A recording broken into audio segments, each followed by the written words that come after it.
नमस्कार दोस्तों, स्वागत है रियल स्टोरी के एपिसोड में। मैं हूं राम तिवारी और आज की ये रियल स्टोरी भोपाल के शाहजहानाबाद की 5 साल की मासूम बेटी की है। हमारे देश में फांसी की सजा तो बहुत सारी सुनाई जाती है, लेकिन फांसी दी बहुत कम लोगों को ही जाती है। यही वजह है कि आजादी के बाद से लेकर आज तक मुश्किल से 55 से 60 के बीच लोगों को फांसी दी गई होगी। लेकिन क्राइम का ग्राफ देखें तो लगातार बढ़ रहा है, चाहे वो कत्ल हो, रेप हो या अन्य कोई गंभीर अपराध। अब तो एक फैशन सा हो गया है कि अदालतें सजाए मौत का फैसला तो सुना देती हैं, लेकिन उस सजाए मौत को अमल में लाने में बहुत सारी चीजें बदल जाती हैं। 20-30 साल तक लोग फांसी की सजा पाने के बाद जेल में पड़े रहते हैं। अभी लेटेस्ट एक और शख्स को फांसी की सजा सुनाई गई। नाम है अतुल निहाले, उम्र 30 वर्ष। अदालत ने इस शख्स को 3 बार मौत की सजा सुनाई और टिप्पणी की है कि ऐसे शख्स को समाज में खुलेआम जिंदा रहना समाज के लिए कहीं से ठीक नहीं है। कोर्ट ने यह तक कहा कि जंगली जानवर भी शायद उस मासूम बच्ची के साथ वैसा ना करते जितना एक इंसान होते हुए इसने किया। तो चलिए कहानी को शुरू करते हैं। 24 सितंबर 2024 की बात है। मध्य प्रदेश का एक शहर है भोपाल और भोपाल का एक एरिया है शाहजहानाबाद। दोपहर के 12 बजे थे। इसी शाहजहानाबाद के एक अपार्टमेंट में एक परिवार रहा करता था, जिनकी 5 साल की एक मासूम बेटी थी। माँ बाप दोनों काम करने गए हुए थे और बेटी अपने बड़े पापा के घर में अपनी दादी के साथ फ्लैट में थी। 5 साल की उम्र और इस बच्ची का अपना घर भी उसी फ्लैट से बिल्कुल करीब में था। तभी यह बच्ची अपनी किताब लेने के लिए अपनी दादी से कहकर पड़ोस में अपने घर जाती है। क्योंकि घर एक ही कॉलोनी में था, तो कोई ऐसी बड़ी बात नहीं थी। पर किताब लेने गई वह बच्ची फिर वापस लौट कर नहीं आती है। थोड़ी देर जब बीतता है तो दादी परेशान होती है और बच्ची को देखने उसके घर जाती है, लेकिन घर बंद था, बच्ची घर में नहीं थी। दादी ने बच्ची को पूरी कॉलोनी में ढूंढा, पर बच्ची का कहीं सुराग नहीं मिला। माँ बाप को फोन किया गया, वह आनन फानन में घर लौट आए। परिवार वालों ने पुलिस स्टेशन जाकर गुमशुदगी की रिपोर्ट लिखाई। 5 साल की बच्ची थी, इसलिए पुलिस को भी केस की गंभीरता का अंदाजा था। घटना की जानकारी वरिष्ठ अधिकारियों को दी जाती है और वरिष्ठ अधिकारी खुद मॉनिटर करते हैं और क्राइम सीन पर पहुंचते हैं। करीब 100 पुलिस वालों की अलग अलग टीमें बच्ची को ढूंढने में लगाई जाती है। इस दौरान पुलिस आसपास के सभी सीसीटीवी फुटेज भी खंगालती है, पर बच्ची का कहीं सुराग नहीं मिलता। जो टीम सीसीटीवी कैमरे खंगाल रही थी, उसने जब सारे कैमरे देख डाले तो एक चीज पता चली कि वह बच्ची इस कॉलोनी से बाहर जाते हुए किसी कैमरे में कैद नहीं हुई है। यानी इस कॉलोनी से वह बाहर नहीं गई। तो अब सवाल यह है कि जब बच्ची कॉलोनी से बाहर नहीं गई तो फिर गायब कहाँ हो गई, गुम कहाँ है। और सवाल यह भी था कि वो इस कॉलोनी में है, अगर हाँ तो किस जगह। पुलिस अपनी सारी इन्वेस्टिगेशन इसी कॉलोनी पर केंद्रित करती है। 24 से 25 सितंबर की तारीख आई, बच्ची का कोई सुराग नहीं मिला। लगभग 35 घंटे बीतने के बाद 26 सितंबर की सुबह इसी कॉलोनी में यह बच्ची अपने बड़े पापा के जिस फ्लैट में रहती थी, उसके ठीक बराबर वाले फ्लैट से तेज बदबू आ रही थी। सामने रहने वाले कुछ पड़ोसियों को भी यह बदबू महसूस हुई। फ्लैट में 2 महिलाएं और एक लड़का रहता था।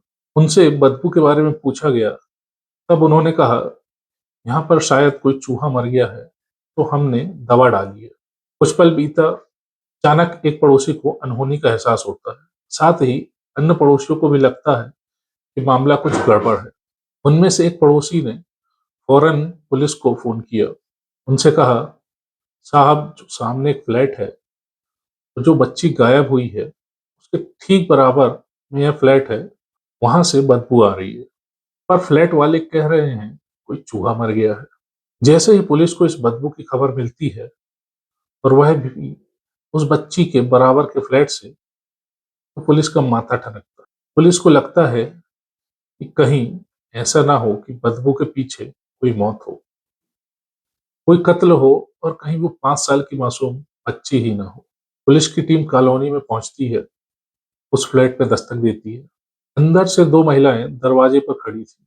उनसे पूछने पर उन्होंने फिर चूहे के मरने की बात कही। पुलिस ने तलाशी लेने की बात की तो दोनों महिलाएं झगड़ पड़ी। इत्तेफाक से बच्ची की दादी और बड़े पापा भी वहीं थे, जिन्होंने महिलाओं का पक्ष लेते हुए कहा कि हमारे पड़ोसी हैं, बहुत अच्छे लोग हैं, ये भी बच्ची को ढूंढने में हमारी मदद कर रहे हैं। लेकिन पुलिस को तो अपनी तहकीकात करनी थी।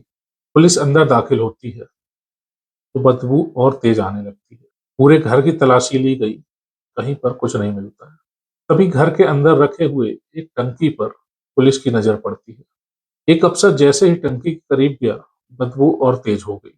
पुलिस ने टंकी खोलने को कहा तो दोनों महिलाएं घबरा गईं और उनके चेहरों से हवाइयां उड़ने लगी। पुलिस के कहने पर टंकी को खोला गया। ढक्कन खुलते ही बदबू और तेज हो गई। पुलिस वाला टंकी के अंदर झांकता है तो देखता है पानी के ऊपर एक पोटली सी तैर रही है। टंकी की अच्छी तरीके से तलाशी ली गई तो उसमें एक लाश नजर आई। लाश की कदकाठी देखकर अंदाजा हो गया था कि यह उसी 5 साल की मासूम बच्ची की लाश है। लाश बुरी तरह फूल चुकी थी, सड़ चुकी थी। लाश के कपड़े घर वालों ने पहचान लिए। लाश बरामद होते ही पुलिस अब उस घर में रहने वाली दोनों महिलाओं को फौरन गिरफ्तार करती है। जब घर की तलाशी ली जाती है तो पुलिस देखती है कि बेड के नीचे एक तकिया पड़ा है। तकिए पर खून के निशान थे। बेड पर रखी चादर और एक साड़ी पर भी खून के निशान थे।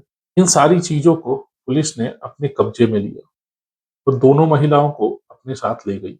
अब दोनों महिलाओं से पूछताछ करने पर उन्होंने कहानी सुनाना शुरू किया और तब असली कातिल का चेहरा और नाम सामने आया। इस फ्लैट में रहने वाली दोनों महिलाएं, जिनमें से एक का नाम बसंती और दूसरी का नाम चंचल था। इनके साथ रहने वाला 30 साल का लड़का अतुल, जो बसंती का बेटा और चंचल का भाई था, वही असली आरोपी था। 24 सितंबर की दोपहर कॉलोनी में फॉगिंग चल रही थी।